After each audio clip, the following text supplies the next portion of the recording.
So here we are in the motorhome, the 99 Bigfoot Squatch. A couple weeks ago, 2 weeks ago, my cats broke my plumbing system.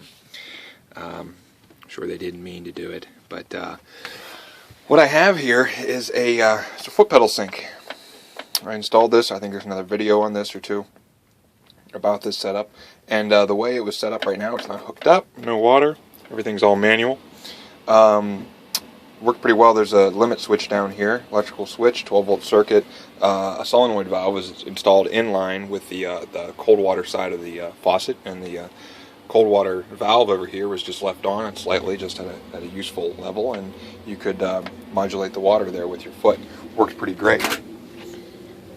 Here in the bathroom, this one still works.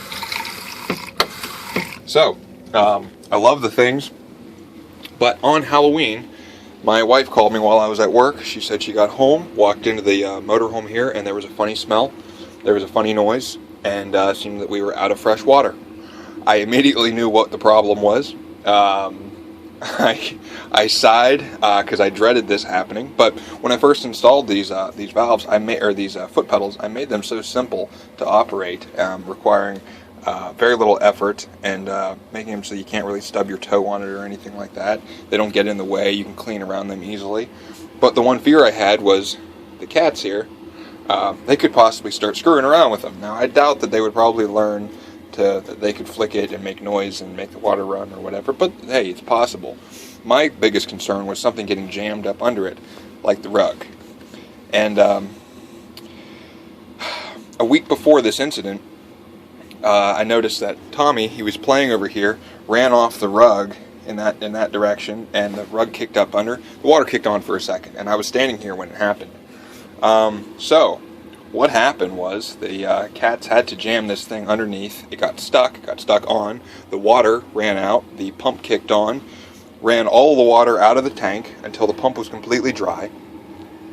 The valve, which is right here, this is the valve body, sat there. The coil cooked. You can actually see the discoloration on the brass here.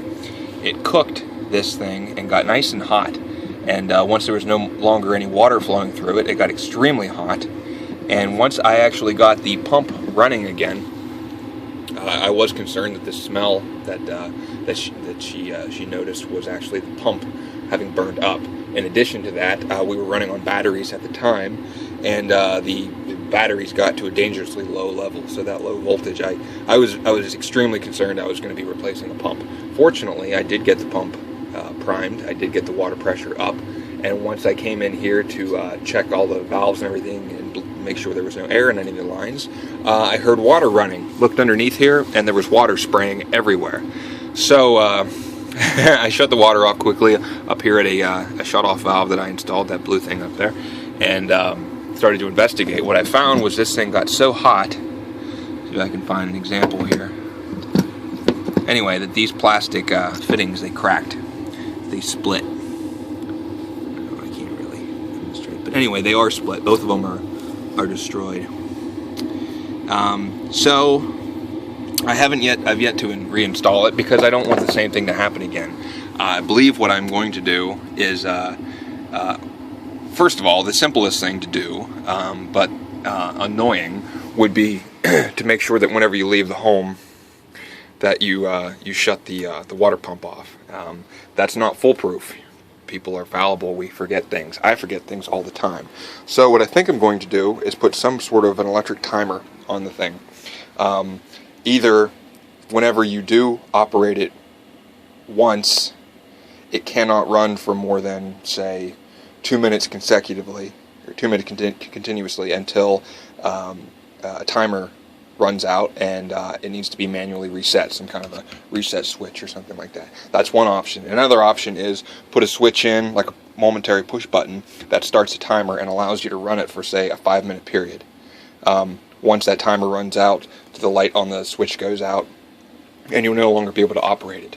That would work for most purposes over here at the kitchen, because usually when I'm using water at this thing, I'm doing dishes, so it's going to be for 10-15 minutes or something like that. And if I have to periodically reach down and repress the button, that's not really a big deal. But that would protect the system from that occurring. I could also put a timer on the pump as well. So if it ever runs for more than, say, 10 minutes straight or something, take the longest shower and then add a few minutes to it, I could have it time out and be required to be manually reset.